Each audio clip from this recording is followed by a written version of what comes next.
Raymond Rofi with Blue Sky Bio. In this video, I want to show you one of the functionalities of the new software. What we're going to do is we will select one or two implant case. This is the wizard workflow. So I like to show this video because there is a lot of dentists now that if you don't have an intraoral scanner or a desktop scanner, you can still create surgical guides by using your CBCT scanner and scan a stone model. So in this case, I will show you here in the wizard how to create an Stl file from the model.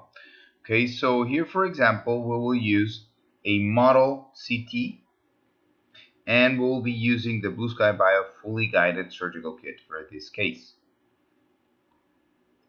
So first of all, we will import our patient's CBCT.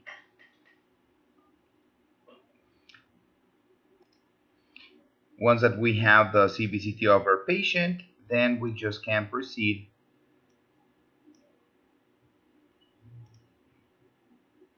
Then we will detect our nerve. We will locate first the right mental foramen here. This will be for an implant in number 19, but just for the video, I want to show you the functionality of the wizard. So here I'm just moving it a little bit if you want to have it very precise. Okay. Good. We're checking. This is very, very precise. I like it. So we'll go to the other side. We'll go to the next mental foramen. We'll go to the left side. And well, I want to show you how to do it. So we locate our mental foramen and then we just left mouse click in the area and we will now be checking where is our. So in this case, for example, the trace didn't go so well, so I will just detect it again. I can play with the threshold now, and I can left click right here. Didn't go.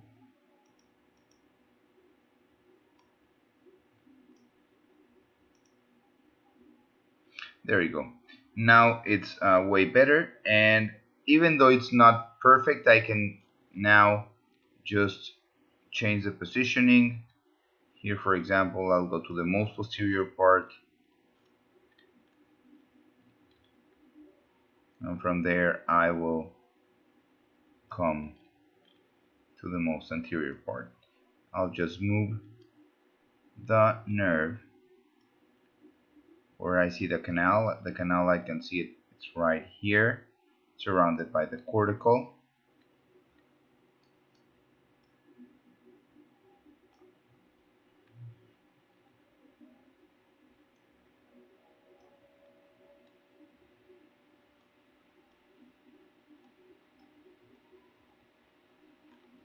There you go.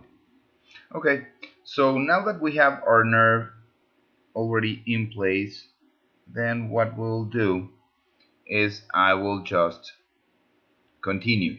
Always, if you have a question how to do it, what is very interesting in the wizard is that you can always click this video.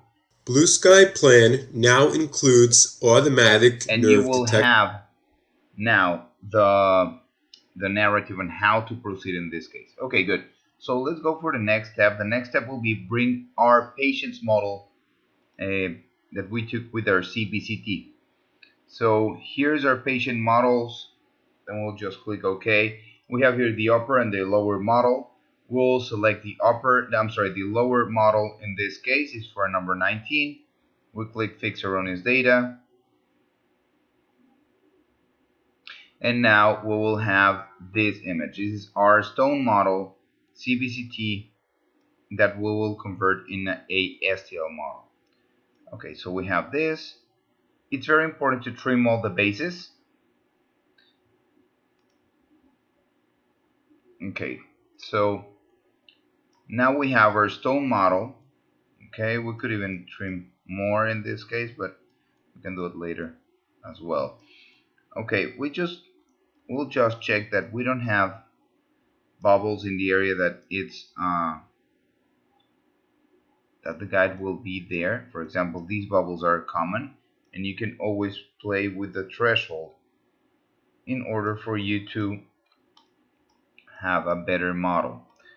However, when you're dealing with the CBCT, the most important thing is that, okay, if you have a lot of density, then you will start getting all the scatter around the area that our guide will be seated. Therefore, you need, and if you have too low, too high in the threshold, too low density, then you don't see very well the surfaces. So it's balanced. What we want is bubble-free surface. However, it's a non-scatter surface as well. Okay, good.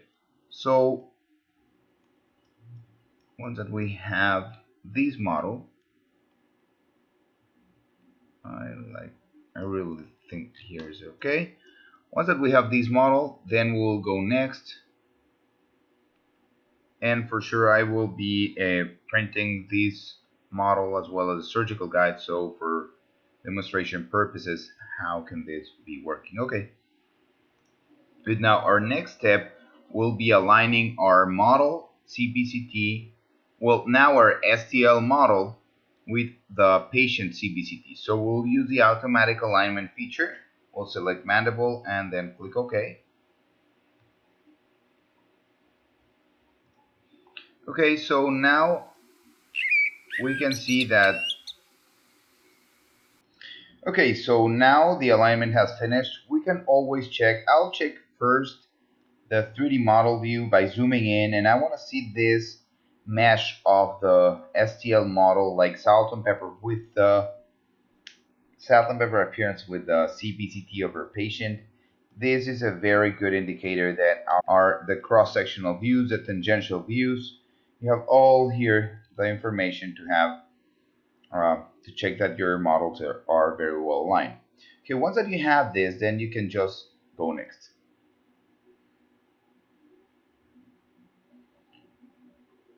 Now you are in the teeth library, so we can do our wax up. In this case, we'll select the lower left first molar. Okay, so we can check, we can use one of these libraries. So what we will do is, in this case, I'm going to just choose one of the brightest libraries. Left mandibular first molar, I can choose the size, and I'll just click OK. Once that I have that, then it will take us to the implant library. In this case, we will use a Biomax implant. I'll start with a 4.3 by 11.5. That was a recommendation. That was the doctor's recommendation. And then we will just choose an abutment. In this case, we will choose a custom abutment 15 millimeters by 3. I really like this measurement. So it's a 15 millimeters by 3. And then we'll just click OK. So after we have that, we position the tooth in our model, and very quickly with the widget we can align the tooth first. Okay, as you can see now, the only thing that we're doing is aligning the tooth. The tooth is a little bit larger than what we want, so I'm going to make it just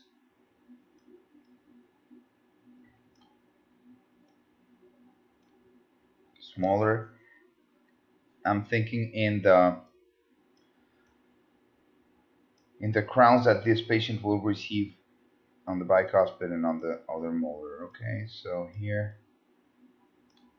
there we go.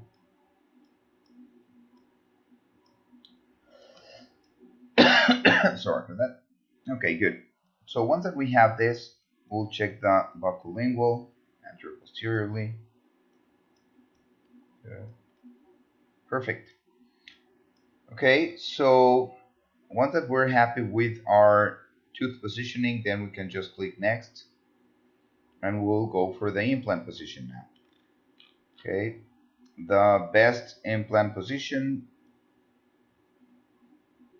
for this case will be having the screw channel coming out from the central faucet. So we can move the widget. I'm sorry. Well, I will lock my tooth. Okay, so I'm gonna lock my tooth, and then the implant I can just move it with the widget. Here's a widget. I can move it everywhere through.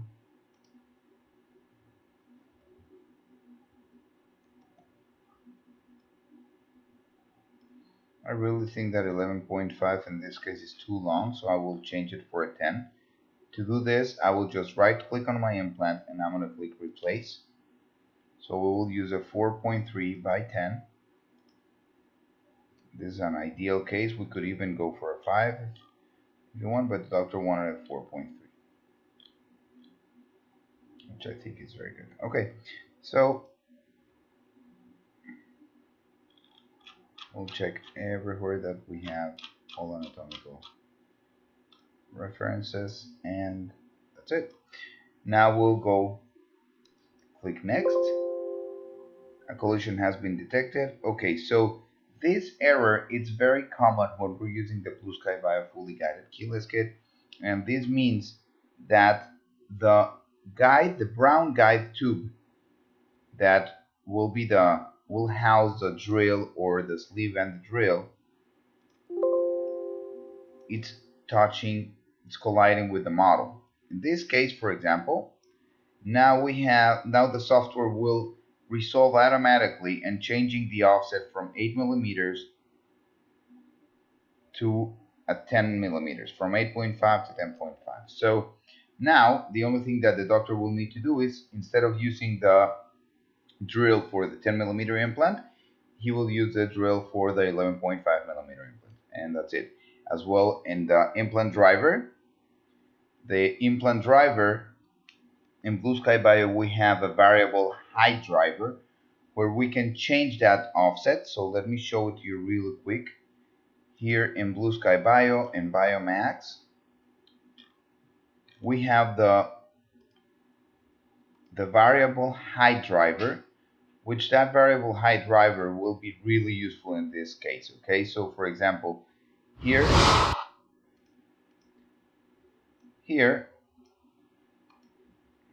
we know that sometimes, like in this case, we had a collision of the guide tube with the model, so we had to use a longer drill. We had to increase the length of that tube. Since we're in the wizard, we're not seeing all this customization. However, this is exactly what is happening. Okay, so from 8.5, that is the standard offset of my guided hub, then what we're doing is we increased that offset to the 10.5, to the very next drill length. So here it's changed now, and the only thing that we'll be needing is here with the variable height driver. As you can see, we have three different lengths in here. We have 8.5, 10.5, and 12.5. And with the cover screw, we'll just change to the number of millimeters that we compensated in the length. So in this case, for example, we'll be using the variable height driver in order to compensate. We already defined the offset, which that is very important. We already know that by this surgery we'll use a variable height driver. And now what we need to do is we need to just click, hold shift, and with the left mouse button I am going to draw the curve of the future surgical guide. Before, on the older version, you had to hold shift and draw the curve, and then at the end you have to click one button, that it was the edit button. Now, one of the improvements in the new functionalities of the software in the 4.7 version is that from the beginning, once that you start drawing your curve, you can automatically change it. So we'll go here up to the second bicuspid.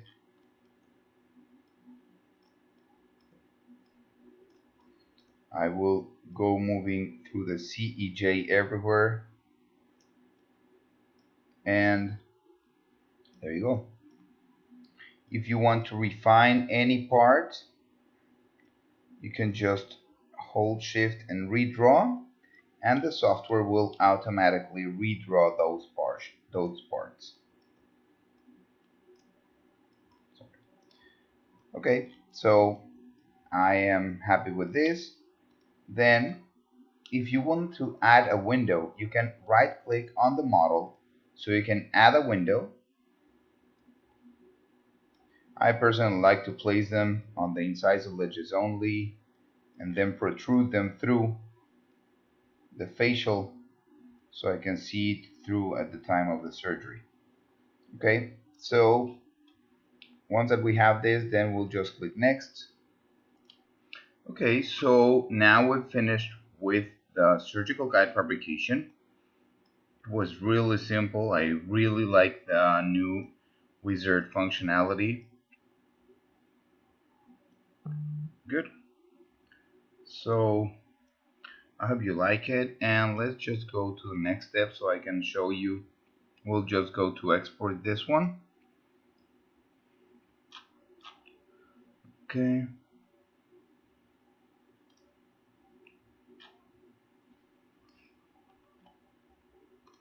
Good, now I find I already located the file, so I will just click OK to export the surgical guide. And here we have the capability of creating a case approval. Okay. So in this case, if we want to, we can just click here, approve, and have all this, all the cases. Okay, so once that the plan has been approved, now we are bringing, now the software is bringing us the drill report. This is something new as well. We'll be using the 4.3 by 10 implant. In this case, as I told you, we'll be using the longer drill. So this will be the 13 drill actually, not the 11.5. So here will be the full drill sequence with the color. Here is all our report, and now our patient is done. So thank you guys for watching, and please tell us any comments. Thank you. Bye bye.